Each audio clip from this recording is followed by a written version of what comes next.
Musim baru, trofi baru untuk Arsenalnya Mikel Arteta. Arsenal kembali mengalahkan perburuan trofi melawan Man City. Namun kali ini tim asal Manchester Biru tersebut diasuh oleh pelatih baru bernama Enzo Maresca. Meski Man City menguasai possession lebih banyak, Arsenal bermain lebih efektif dan klinis sehingga dapat membantai Man City dengan skor 3-0.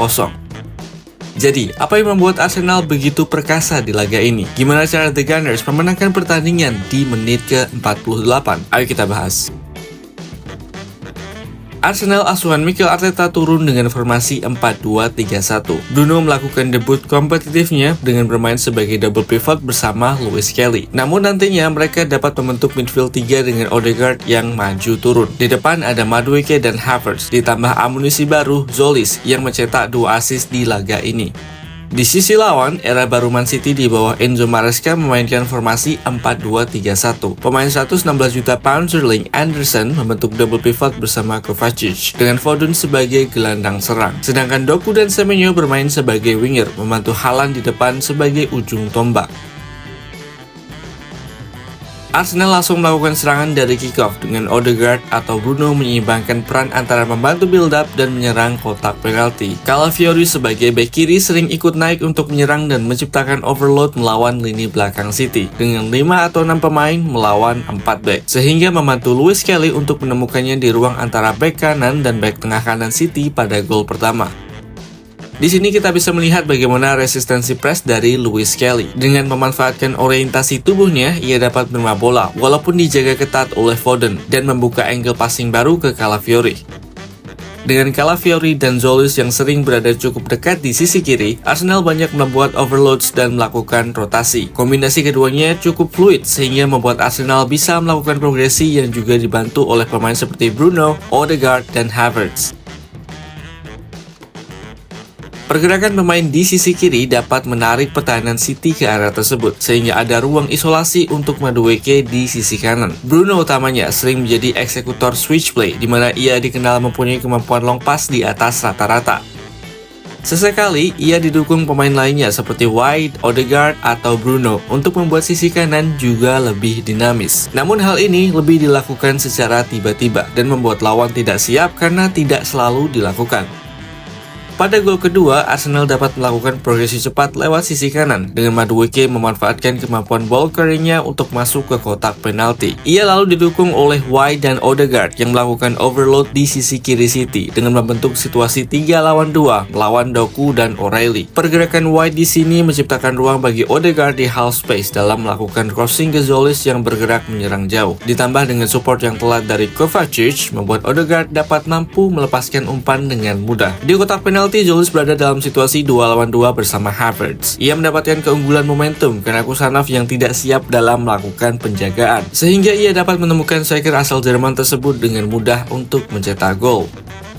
Seperti yang dijelaskan sebelumnya, Madueke sebenarnya mendapatkan banyak ruang di sisi kanan. Namun masalah decision making membuatnya kesulitan mengeksploitasi ruang besar tersebut. Jika ia bisa meningkatkan aspek ini, Arteta akan lebih mudah melakukan rotasi. Terlebih untuk mengistirahatkan Bukayo Saka yang beberapa kali mendapatkan cedera dalam musim-musim terakhir.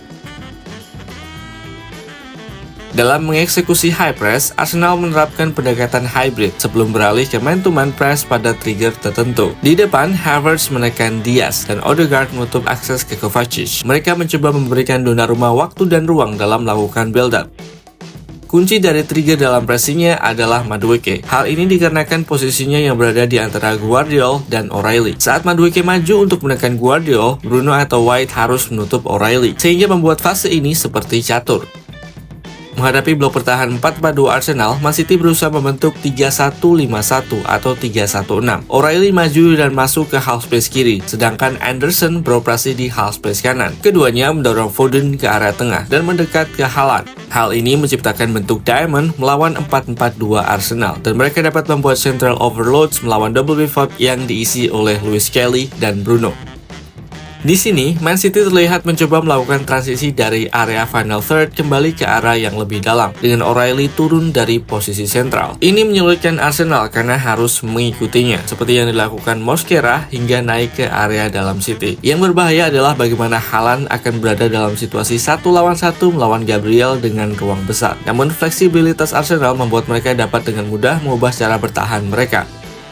Bukan hanya itu, O'Reilly juga bisa beroperasi di sisi sebaliknya, menciptakan dilema lain bagi pressing Arsenal. Pada contoh ini, Havertz berada di antara Diaz dan O'Reilly, memberi salah satu dari mereka waktu dan ruang untuk membangun serangan. Dengan dukungan trio gelandang, Man City bisa mengombinasikan dan berotasi untuk progres secara sentral, karena Arsenal memprioritaskan keunggulan jumlah 2 lawan 1 melawan Haaland.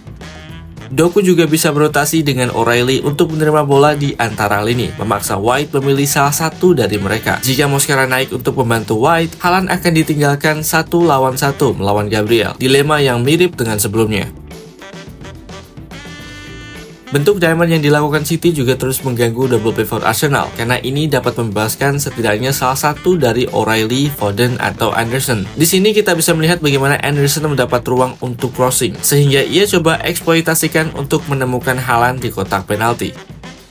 Foden menjadi pemain paling diuntungkan dari pergerakan Anderson dan O'Reilly, karena keduanya sering mengikat Lewis Kelly dan Bruno. Ia bisa jadi target progresi atau juga membuat peluang dari posisinya.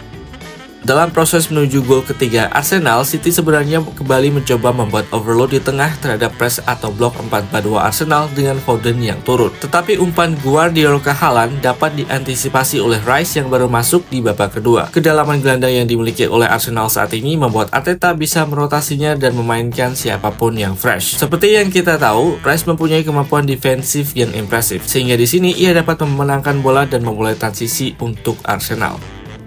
Gol ketiga ini seperti menggabungkan aspek gol pertama dan gol kedua, di mana Arsenal mengarahkan bola ke sisi jauh setelah merebut bola. Lalu Calafiori kembali dapat dengan cepat menyerang kotak penalti City. Sehingga tidak butuh lama untuk Arsenal mempunyai keunggulan jumlah melawan backline City yang dibantu oleh pergerakan Odegaard dari second line. Guardiola yang berada di antara Havertz dan Odegaard berhasil terdistraksi dan tidak dapat menjangkau bola, membuat Kapten Norwegia menerima bola di ruang kosong sebelum dengan dingin menipu Donnarumma untuk mencetak gol. Kemenangan telak ini membuat Arsenal meraih trofi pertamanya pada musim ini. Manisnya, hal ini dilakukan terhadap rival yang sering mengalahkan mereka dalam perburuan gelar pada musim-musim terakhir. Menarik untuk ditunggu apakah mereka bisa menang Premier League back-to-back serta menambahkannya dengan raihan kompetisi lainnya. Bagaimana menurut kalian? Jika kalian suka video ini, jangan lupa klik tombol like, subscribe, dan nyalakan lonceng notifikasi agar tidak ketinggalan video terbaru dari The Game Changer.